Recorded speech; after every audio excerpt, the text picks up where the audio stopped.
Doctor Shiju Khan DYFI നേതാവ് telephone ലൈനിലുണ്ട്. Shri Shiju Khan, ദേശീയ testing agency നടത്തുന്ന പരീക്ഷകളുടെ വിശ്വാസ്യത തകർന്ന സാഹചര്യത്തിൽ കേന്ദ്ര വിദ്യാഭ്യാസ മന്ത്രി ധർമ്മേന്ദ്ര പ്രധാൻ രാജിവെക്കണം എന്നാണ് ഡിവൈഎഫ്ഐ അഖിലേന്ത്യാ പ്രസിഡന്റ് എ റഹീമിന്റെ ആവശ്യം. ഇത് സർക്കാരിന്റെ വലിയ പരാജയമായി തന്നെ വിലയിരുത്തപ്പെടേണ്ടതുണ്ടോ? ഈ ഏജൻസി എന്തുകൊണ്ടാണ് ഇപ്പോൾ ഈ നാഷണൽ ടെസ്റ്റിംഗ് ഏജൻസി നടത്തുന്ന പരീക്ഷകളെല്ലാം ഈ തരത്തിൽ വിവാദത്തിൽപ്പെടുന്നത് എന്നാണ് താങ്കൾക്ക് മനസ്സിലാക്കാൻ സാധിക്കുന്നത്? വളരെ ഗൗരവതരമായ ഒരു വിഷയമാണ് ഇപ്പോൾ ദേശീയ പരീക്ഷകളെ സംബന്ധിച്ച് ഉയർന്നു വന്നിരിക്കുന്നത്. അതിന്റെ ഏറ്റവും ഒടുവിലത്തെ ഉദാഹരണമാണ് ഏതാണ്ട് 10 ലക്ഷത്തോളം പേർ എഴുതി എന്ന് കരുതുന്ന നെറ്റ് പരീക്ഷയുമായി ബന്ധപ്പെട്ട് ആ പരീക്ഷ തന്നെ റദ്ദാക്കിയ നടപടികളിൽ നിന്ന് നമുക്ക് മനസ്സിലാക്കേണ്ടത്.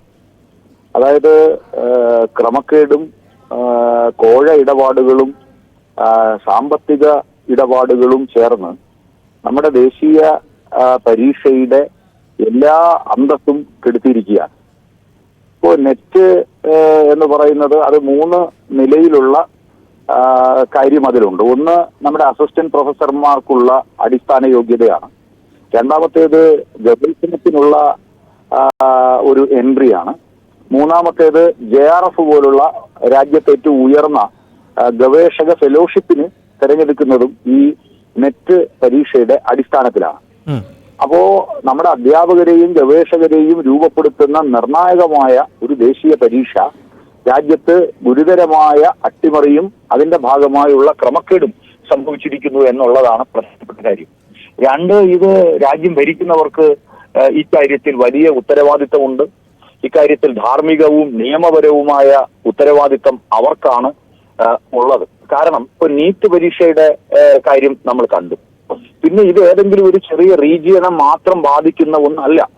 വ്യത്യസ്തങ്ങളായ ഡിസിപ്ലിനുകളിൽ ഇപ്പോ സയൻസ് ആൻഡ് ടെക്നോളജി, അതോടൊപ്പം കൊമേഴ്സ്, ലാംഗ്വേജസ്, ഹ്യൂമാനിറ്റീസ്, ആർട്സ്, അങ്ങനെ വ്യത്യസ്ത ഡിപ്പാർട്ട്മെന്റുകളിലായി നടക്കുന്ന, വ്യത്യസ്ത ഫാക്കൽറ്റികളിലായി നടക്കുന്ന ഏതാണ്ട് 10 ലക്ഷത്തോളം പേർ എഴുതിയിട്ടുള്ള ഒരു പരീക്ഷ ഇത്ര വലിയ അട്ടിമറി നടക്കുന്നു എന്നുള്ളത് നമ്മുടെ സംവിധാനങ്ങളുടെ സമ്പൂർണ്ണ പരാജയമാണ് വെളിവാക്കുന്നത്. എന്തുകൊണ്ടാണ് ഇങ്ങനെ സംഭവിക്കുന്നത് എന്നുള്ളത് സമഗ്രമായ അന്വേഷണത്തിലൂടെ ഇത് പുറത്തു വരണം. പിന്നെ രണ്ടാമത്, സാന്ദർഭികമായി ഞാൻ അങ്ങയോട് ഒരു കാര്യം കൂടി പറയാം. ഒരു 3 മാസം മുമ്പ് UGCയുടെ ഒരു പബ്ലിക് നോട്ടീസ് വന്നിരുന്നു. ആ UGCയുടെ പബ്ലിക് നോട്ടീസ് പറയുന്നത് ഇനി രാജ്യത്ത് യൂണിവേഴ്സിറ്റികൾ നടത്തുന്ന എൻട്രൻസ് പരീക്ഷകൾ, ഗവേഷണത്തിനുള്ള എൻട്രൻസ് അടക്കമുള്ള പരീക്ഷകൾ ഇനി ഇപ്പോ നടത്തേണ്ടതില്ല. അതിനു പകരം UGCയുടെ നെറ്റ് സ്കോർ മാത്രം അടിസ്ഥാനമാക്കിയാൽ മതി എന്ന് പറയുന്ന ഒരു പബ്ലിക് നോട്ടീസ് വരികയുണ്ടായി.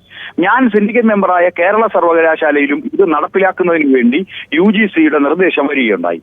ഞങ്ങൾ അവിടുത്തെ എടുത്തൊരു നിലപാട്, ഏകപക്ഷീയമായി ഇത് അംഗീകരിക്കേണ്ടതില്ല.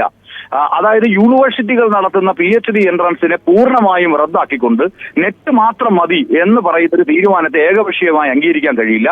അത് കൃത്യമായ നിയമപരവും അതോടൊപ്പം അക്കാദമികവുമായ പഠനം നടത്തണം. അതിനുവേണ്ടി ഒരു സബ് കമ്മിറ്റിയെ യൂണിവേഴ്സിറ്റി സിൻഡിക്കേറ്റ് അപ്പോയിന്റ് ചെയ്തിട്ടുണ്ട്. ഞാനിത് പറയാൻ കാരണം, PhD എൻട്രൻസ് പരീക്ഷകൾ രാജ്യത്ത് വേണ്ടെന്ന് സർവകലാശാലകളെ കൊണ്ട് തീരുമാനമെടുപ്പിക്കുകയും അതേസമയം നെറ്റ് പരീക്ഷ പൂർണ്ണമായി ക്രമക്കേട് നടക്കുകയും ചെയ്യുന്നു എന്നുള്ളത് രാജ്യം ഗൗരവതരമായി കാണേണ്ട വിഷയമാണ്. ഇതിനെ സംബന്ധിച്ച് ഇപ്പൊ നീറ്റും നെറ്റും അടുത്തടുത്ത് ഇത് സംഭവിച്ചിരിക്കുകയാണ്. അപ്പൊ ദേശീയ പരീക്ഷകളുടെ വിശ്വാസ്യത ആരാണ് ഉറപ്പുവരുത്തുക?